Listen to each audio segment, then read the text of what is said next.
Si tout s'est bien passé, à l'heure où cette vidéo sort, un événement historique s'est produit.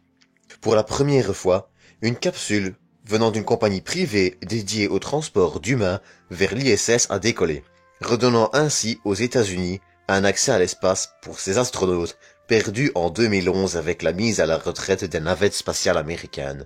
Alors si vous le voulez bien, on va prendre un peu moins de 5 minutes pour parler de la capsule Crew Dragon, ainsi que de son rôle dans le transport d'astronautes vers l'ISS.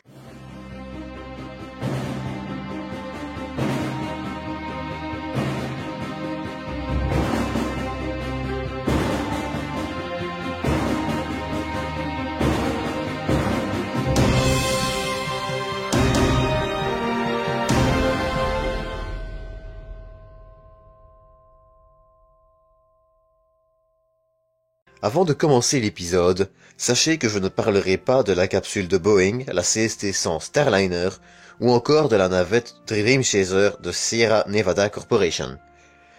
Ces deux engins, dont le boulot est relativement similaire, méritent une vidéo à part. D'ailleurs, c'est déjà le cas pour la Dream Chaser.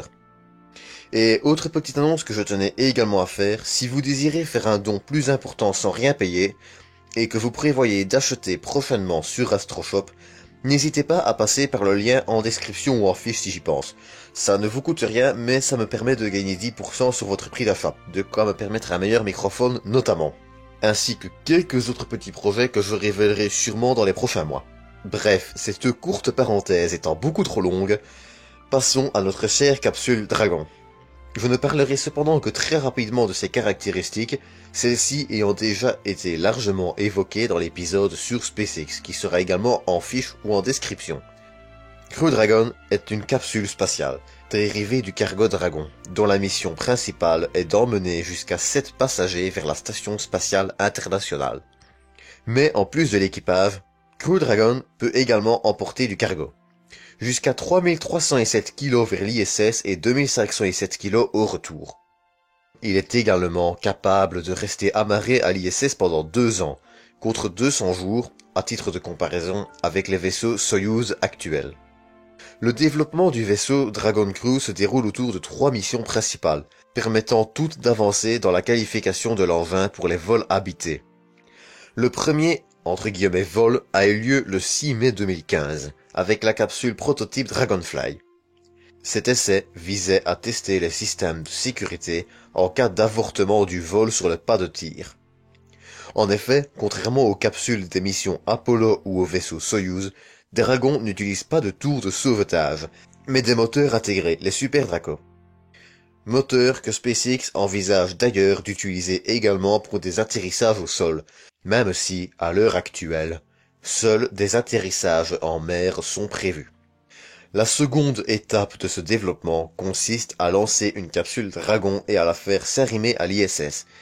Et c'est cette mission qui a décollé ce matin, depuis l'historique pas de tir 39A, qui verra passer la navette spatiale Apollo, la Falcon Heavy et j'en passe. Si tout se passe bien, la même capsule revolera en juin 2019, pour un essai d'avortement de mission en vol, la capsule devant alors s'éjecter de la Falcon 9, qui sera alors perdue, et ainsi permettre de qualifier Dragon pour un vol habité en juillet 2019. Bien entendu, les dates que je vous cite ici peuvent encore être amenées à changer. Après toutes ces missions d'essai, Crew Dragon devrait entrer en service officiellement pour 6 vols déjà confirmés, à partir de fin 2019, mi-2020. SpaceX devrait d'ailleurs effectuer 6 autres missions cargo entre 2020 et 2024, dans le cadre des missions Cargo Resupply Mission 2, abrégé CRS2, contrat qui devrait également voir voler la Dream Chaser entre autres. Si toutes les missions sont un succès et qu'aucun retard majeur n'arrive, l'Amérique redisposera enfin bientôt d'un accès indépendant à l'espace. Chose plus qu'importante dans le contexte géopolitique actuel, notamment avec la fin imminente des vols d'astronautes américains, fin d'ailleurs retardée à bord des vaisseaux russes Soyuz. C'est tout pour cet épisode, j'espère qu'il vous aura plu. Si c'est le cas, n'hésitez pas à le liker, commenter, partager et à vous abonner. Quant à moi, je vous dis à dans environ une semaine pour un prochain 5 minutes pour parler.